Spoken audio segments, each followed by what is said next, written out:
Oh my goodness, so much Ahsoka news today. Over the last 24 hours since my last video, there has been so much Ahsoka marketing. There's a trailer, there are articles, there are photos. Let's start with a new trailer, Now or Never. We have some amazing new frames, and the star of this one was Baylan, who believes there is a war coming, and so we see him in a hologram. He says there are so few Jedi left, but she is coming. We see extended shots of Ahsoka fighting Marok, and he's got some HK-87s with him, further confirming he works with Morgan Elsbeth and Thrawn. We see Baylan with some more guards behind him, and more proof this planet is Corvus, because not only do we see the HK assassins, but the Caladan Corvus guards that we saw in Chapter 13 of Mando.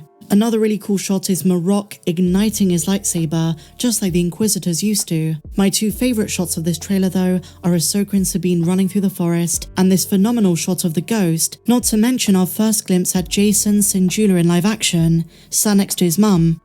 Some new shots of Shin, Sabine Wren, Ahsoka asking Sabine to join her, and there is a sense of urgency. We are now so close, my dear friends, and so moving on to the next piece of promotional material. If you've been following me for a while, then you'll know in the build up to these shows, it was the same thing with Andor Season 1, Book of Boba Fett, Mando Season 2 and 3, The Kenobi Show. In the few days or weeks leading up to a series, there tends to be important articles from outlets interviewing the cast and crew, and these tend to come with exclusive pictures and new looks. Well, my dear friends, as we get closer and closer to August 23rd, Entertainment Weekly have a lot of new details for the Ahsoka show. This is super exciting, one of the best pieces of news we've had for a long time. But first things first, they gave us a fantastic digital cover to their magazine where we see Rosario Dawson aggressively igniting her lightsabers as Ahsoka Tano, just like she did in Mando. You've got the pink forest planet in the background, and this was just intense. I'm a massive fan.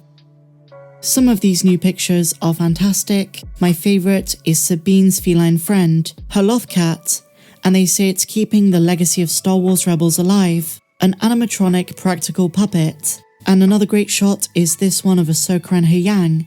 And on top of this, we also have the rumoured runtime for the first 2 episodes. And according to the same source who got the runtimes right for Andor, Mando Season 3, the total runtime, the combined runtime for the first 2 episodes on August 23rd is 1 hour and 36 minutes. Make of that what you will.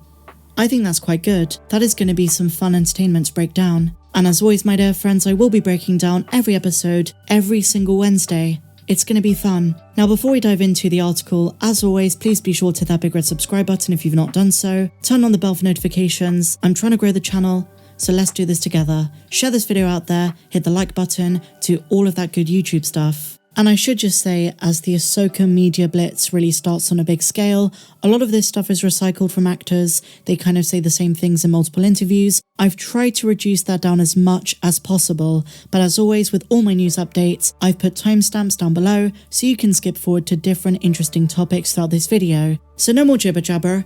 Let's dive into this, and as we go through the article I will be posting up some pictures, the new HD stills from the series, as revealed by entertainmentweekly.com. So here's the title, Ahsoka Awakens, Rosario Dawson's journey from hyped fangirl to lightsaber-wielding warrior. And don't worry my dear friends, I will be condensing this. This is just the meat and taters, the meat and potatoes, the main juicy bits of this article. So this is what they say. Even series creators Dave Filoni and Favreau weren't sure how the colourful Togruta alien would translate as flesh and blood, as they were deciding how to bring her into live action for The Mandalorian Season 2. At the time of the fitting, the look wasn't quite right. Prosthetic technicians would later lengthen Ahsoka's signature striped head tails, aka Leku, and Dawson still had to cover her brown eyes with icy blue contact lenses. And as the actress looked in the mirror, she saw Ahsoka Tano beaming back at her. And she recalls, quote, "I was literally doing jumping jacks. I remember seeing John and Dave's faces, like, oh,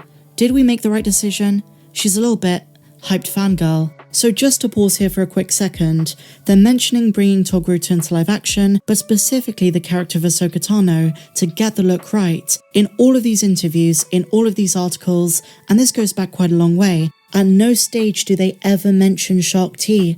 Shaak Ti's appearance. She was the first live-action Togruta we ever saw, and she's never mentioned. They never say something like, well, John and Dave kind of built it upon Shaak Ti's appearance, George knew what it was like to create Leku for live-action. They never reference her, and my theory is that she looks so different to Ahsoka. Shaak Ti had a more reddish tone to her skin, whereas Ahsoka was more orange. The alien species Togruta are quite diverse. But Dave did a lot with Shaak Ti in the Clone Wars as well.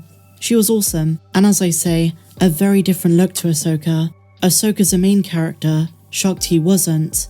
They improved her look further for the Book of Boba Fett, and now for Ahsoka, Rosario claims they've perfected it. It's the final exam for this character. An ambitious story of lightsabers, lost friends, familiar faces, and of course, finding Ezra, a story Filoni's wanted to tell for years. Filoni says this, "I was very fortunate, the whole thing kind of came together for me with Rosario. We talked with her beforehand, and she put on the costume and became Ahsoka." So to fast forward a bit, Dave Filoni remembers talking to Kathleen Kennedy, who before they casted Rosario Dawson as Ahsoka gave him some great advice. He asked Kathy, "How do I know when it's the right person?" And she looked at me and said, "Dave, you just know." And she was right. I just knew it was Rosario.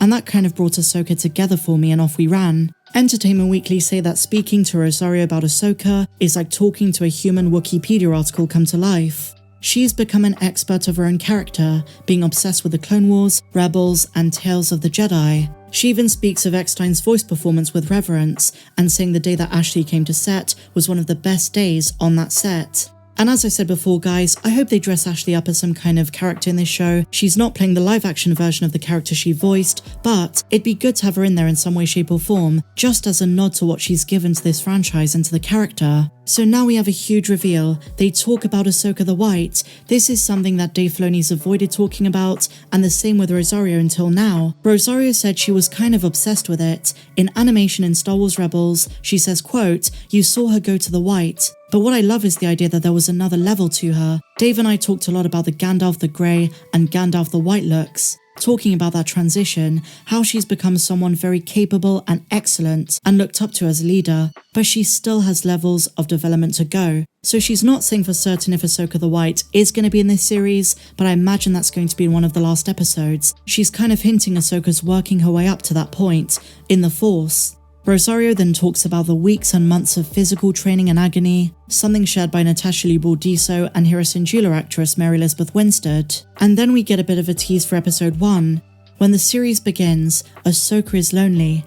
She's crossed paths with some other Force users like Grogu and Luke Skywalker, but Dawson describes her as a lone wolf, a Ronin wanderer committed to a single goal. She needs to find Thrawn and her friend, her Jedi friend Ezra Bridger, played by Marnis Fundy. So this is pretty big, because the recap takes place before the Ahsoka series, but it sounds as though when we first see Ahsoka in the present day, she's already spoken with Grogu in Chapter 13 and Luke Skywalker in the Book of Boba Fett, because there was a bit of confusion as to the timeline of events. But when the season gets going, the first time we see Ahsoka, this is after the Book of Boba Fett and after the Mandalorian Season 2.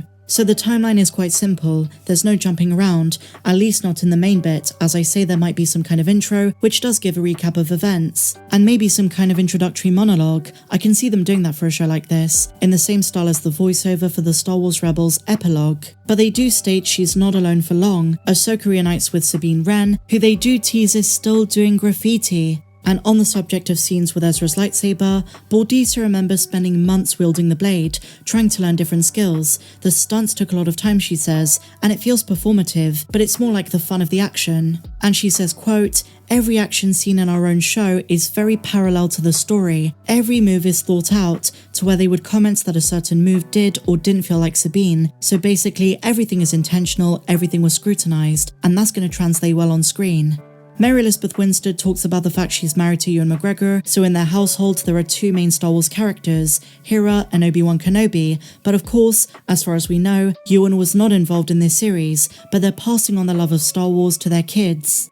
Diana Lee Inosanto is playing Morgan Elsbeth, and she recalls her love of the Star Wars franchise began when she was a kid. Her father took her to see the original Star Wars film A New Hope, and when they got home from the theatre, he ran out to buy his daughter some plastic lightsabers, and from then, she would train. So she's been a fan for many decades, and says that George Lucas made her believe the Force is really out there.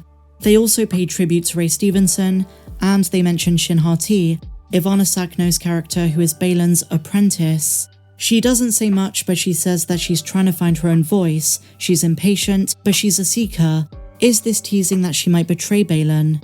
As for the main villain Thrawn, nothing is revealed. They just quote interviews which we've covered on the channel before, so I'm not going to repeat those, we've already spoken about them, but the lowdown is, nothing about his role in the show is revealed. Whether he's in it for the entire series, all 8 episodes, or just one near the end, is unknown. The fun is not knowing what he's going to do. And it's also worth mentioning, Rosario Dawson has still not seen a single episode. Most of them haven't. So for the most part, it's going to be a surprise to all of us, both the cast and the fans, similar to the way they did Mando Season 2.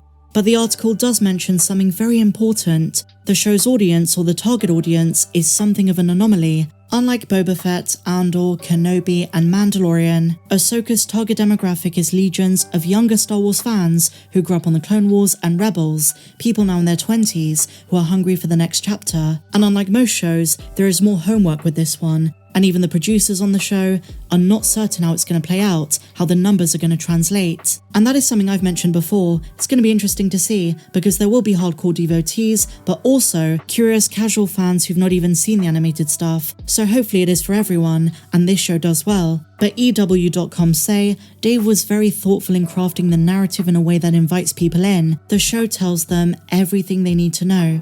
Just a quick summation of everything revealed. Much of this is stuff we already knew, but share your thoughts in the comments down below. What do you think? How are you feeling about the Ahsoka show with just 19 days to go? If you enjoyed this one, my dear friends, please be sure to give me a big fat thumbs up, subscribe if you're new, and I'll see you in the next video.